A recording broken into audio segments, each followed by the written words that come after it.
In today's episode, we're talking about what I believe is the most sick, twisted, inappropriate, and downright offensive toy line of the 1980s. These toys were banned in Australia and stirred up a whole lot of fuss in the US. This makes fun of skateboard injuries. This is a walking sick joke. Let's take a look at the incredible line of Skateboard Smack-ups.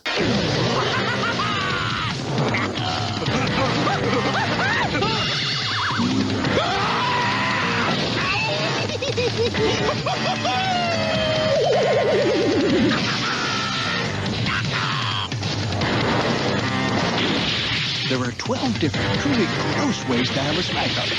Come Playtime. Gross out products aimed at kids can be traced back to at least the 1950s with cheap novelty toys like fake vomit and rubber dog shit, but the gross out aesthetic really hit its stride in the 1980s with the proliferation of horror movies and comedies like National Lampoon's Animal House, the first film to earn the title Gross Out Movie, as well as Nickelodeon's popularization of slime, and of course the phenomenon that was Garbage Pail Kids. In 1985, Topps debuted their iconic line of Garbage Pail Kids sticker cards. Originally designed to parody Coleco's Cabbage Patch Kids, the trading card series soon took on a life of its own and was a massive hit. The stickers, each of which depict a character with some sort of abnormality, deformity, or experiencing a terrible fate, along with a comical name, caused controversy with numerous media reports of schools banning them and parents and religious groups calling for them to be taken off the market. It looks like maybe someone is trying to break the American family. But of course, the first rule of gross out is the more parents hate them, the more kids want them. And the 80s gross out aesthetic definitely wasn't just limited to the trading card space, with toy lines like Mad Balls, Weird Balls, Breath Blasters, and Rude Ralph sullying the toy aisles. But in 1986, New York-based toy company Playtime said hold my beer and released their line of Skateboard Smack-ups, which earns my vote for the most what the fuck toy line of the 80s. Unlike the other toy lines I mentioned, which are so outlandish in their appearance that they're more creature than human, Skateboard Smack-ups depicts not just people but children experiencing brutal and often fatal skateboarding injuries. The toys are 3-inch non-posable minifigures attached to skateboards with rolling wheels, and each feature an alliterative name like Betty Bumpers or Sammy Stop Sign, essentially trying to apply the Garbage Pail Kids formula to toys. As you'd expect, the series of 12 figures caused controversy, with the Consumer Affairs Committee kicking up a stink. These are called Skateboard Smack-ups. And they're a collection made by Playtime. And the idea is this makes fun of skateboard injuries. This is a walking sick joke. The idea is that you see different creatures and you must collect them because you can't do anything else with them, that make fun of all the horrible injuries that take place with skateboards. In an effort to appease parents, Skateboard Smack-ups card backs featured warnings reinforcing the importance of safety gear while skateboarding, and the TV commercials tried to position the toy line as some kind of safety warning in itself. In the interest of safety, we present the gnarlier mishaps of the unfortunate skateboarder. Based on this trade flyer, Playtime had a pretty aggressive advertising plan for 1987, but if Garbage Pail Kids taught us anything, it's that all the bad press probably did more to promote Skateboard Smack-ups than any advertising, especially in the competitive late 80s toy market. And it wasn't just the US where the toy line caused a stir, because in 1990, distribution of Skateboard Smack-ups in Australia was banned by the Australian Competition and Consumer Commission. But the joke's on the ACCC, because I have finally managed to get my hands on a complete set of 12 Skateboard Smack-ups. So let's run through the full line, starting with the relatively tame and finishing with the more brutal and obviously fatal examples. First up, let's take a look at Tony Traffic Cone. As you can see, a relatively innocuous smack-up.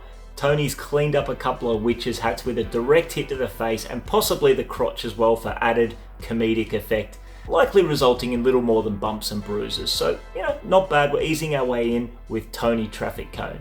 Speaking of direct hits to the face, next up we've got Ronnie Roadkill, who's run up the arse of a raccoon. And I mean that literally. I might be making assumptions here, but Ronnie's head is nowhere to be seen, so I can only assume it's inside the raccoon. The raccoon's got the telltale X eyes, so it's obviously got bigger problems than Ronnie. But even still, a dead raccoon. No big deal, right? Bear with me. Then we get to Amy Asphalt, who skated directly through freshly laid asphalt, and she's wearing it. I love the sculpting and paint details of the asphalt in her hair, on her clothes, and even on the skateboard itself, which is really cool. Amy's been left red-faced, not through embarrassment so much as being burnt by scalding hot tar, and the smack-ups only get more brutal from here. Next up, we've got Betty Bumpers, who's ploughed into a car's bumper bar with such force that it's dislodged from the vehicle and twisted grotesquely around her. And oddly enough, she's got 2 different license plates on her, so I can only assume that she's ricocheted off a couple of vehicles in the process. Next up, we've got Wally Wallbanger, who's slammed into a brick wall so hard that he somehow blasted straight through it, which is crazy to think about. I love the sculpting details of the bricks collapsing around him. It's got awesome colours, particularly the skateboard. Interestingly, almost all the skateboards have unique colours and patterns, which means they really pop when displayed as a set, and I absolutely love them. Then we get to one of my favourites, Patty Plate Glass. It looks like someone's taken an axe to poor Patty. She's completely split open at the ribs, the shoulders, and even down the middle of her head, which is ridiculous. She's got shards of glass hanging out of her, and she's got an awesome head sculpt that just tells me she's definitely reconsidering her life choices at this point. And again, more awesome colours with the green and yellow skateboard and the translucent orange wheels. This is Patty Plate Glass. She has a ghoulish cut in her head, blood cuts on her arm, and she has plate glass sticking out of her body. That's all she does, and that's all she is. Next up, we've got Sammy Stop Sign, who's cleaned up a stop sign at such ridiculous speed that it's twisted around his neck, strangling him. And even then, that's not brought him to a halt. It's pulled the stop sign out from the ground, bringing with it a squirrel or chipmunk or some sort of small animal. Just ridiculous. Speaking of small animals and neck injuries, we then go to Lois Low Branch, who's one of the weirder looking figures in a whole line of really weird toys. Lois has clotheslined herself on a tree branch so aggressively that it snapped the branch off, bringing with it a bird and its nest and even 2 little eggs, and leaving Lois with one hell of a spinal injury. She's got her eyes popping out, she's got her tongue hanging out of her head. All of these Skateboard Smack-ups have really fun head sculpts, with the exception of Ronnie, whose head's inside the arse of the raccoon. But where we have head sculpts, they're usually really fun and cartoony, and Lois Low Branch is an awesome example of that. We've then got another one of my personal favourites with Carrie Car Door, who's somehow drilled an open car door with such ferocity that she's ripped it off at the hinges. And I love this figure because it displays great from either side. From the front we can see Carrie's head buried in the car door, but from the rear we can see the indentation of her little face in the sheet metal. To top it off, her legs are contorted, her foot's twisted round the wrong way, and it's just an absolute mess. And for some reason the pigtails just make it all the more brutal. Like, this is obviously an innocent young girl who's suffering a horrible fate. Sick stuff. But if that wasn't sick enough for you, it's about to get sicker, because next up we've got Tammy Tailpipe, who's been absolutely skewered through the face with a wayward exhaust pipe. And this figure's much heftier than the other figures in the line, and I'm not making a comment about Tammy's weight, because if an exhaust pipe through the skull isn't bad enough, she's actually being inflated by carbon monoxide gas. It's like the designers at Playtime couldn't decide which fatal injury to give Tammy, so they've just doubled it up. Speaking of fatal injuries, check out Timmy Tire Track, who's the most gruesome of the bunch. Timmy's in the process of being split down the middle by a stray truck tire.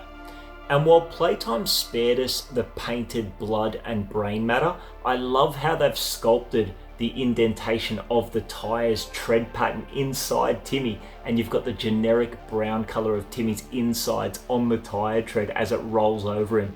Playtime, you sick sons of bitches. And last but not least, we bring it home with this figure right here, Rich Stitched. Here's another one, Rich Stitched. And Rich is contorted and stitched and bandaged. I almost hate to show these in a hospital. Where do we even start with this guy? I suppose it's possible that Rich is a mummy for some unknown reason, but I think it's far more likely that this lunatic is back on his skateboard, fresh from intensive care and still covered in plaster and bandages from his last smack-up. What I can't begin to explain though is why his head is severed and reattached at the waist, and why he's got a leg for an arm and an arm for a leg. Well, if it isn't my old friend, Mr. McCraig, with a leg for an arm and an arm for a leg. And with all 12 of the standard line of Skateboard Smack-ups now in my collection, the only piece of merchandise that I don't have is the super rare motorized Manny manhole. And while it's a fun concept, it carries a super hefty price tag when it does pop up, and I don't know, I just don't think it quite has the gross charm of the regular figures. But let's face it, if I came across it at the right price, I don't think I'd have it in me to say no. So that will bring us to the end of my look at the lineup of 1986 Skateboard Smack-ups. Parents hated them, Australia banned them, but I stayed patient, and 35 odd years later, I've got them in my collection. Guys, I hope you enjoyed this video. If you made it this far, you're a dead set champion, or you've just got a sick appetite for gross 80s shit like I do. Either way, thank you very much. I hope to hear from you in the comments. As always, you're more than welcome to hit us up on Instagram at Crusher Collects. I'll see you back soon for the next one, and until then, cheers.